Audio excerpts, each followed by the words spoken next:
महत्वाची बातमी, गेल्या 2 तासापासून मध्य रेल्वेची वाहतूक विस्कळीत झाली। ठाकुर्ली कल्याण दरम्यान बिघाड, कल्याणच्या दिशेने वाहतूक खोळंबलेली आहे। एक महिला दिव्यांग डब्यात अडकली आहे, तर 8 महिन्यांची गर्भवती महिला अडकली।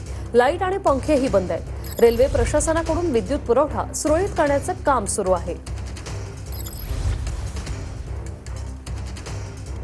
जे लोकल ट्रेन आहे त्या लोकल ट्रेनमध्ये गर्भवती महिला गेल्या 2 तासापासून या ठिकाणी अडकलेली दिसून येते। एकंदरीत ज्या डब्यामध्ये त्या अडकलेल्या आहेत त्या डब्याला खाली उतरण्यासाठी सीडी नसल्याने या ठिकाणी त्या अडकलेल्या दिसून येत आहेत। आपण त्यांच्याशी संवाद साधणार आहे।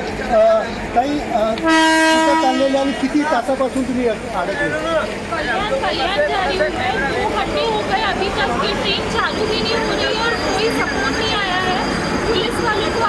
सबको कॉल किया, कोई रिस्पॉन्स नहीं है।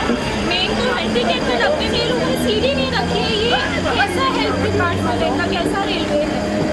हाँ वो अभी मैं कैसे उतरूंगी? कैसे उतरूंगी एकंदरीत आपण पाहिलं तर या ठिकाणी उतरणार कशा अशा प्रकारची वक्तव्य महिलांकडून केले जातात।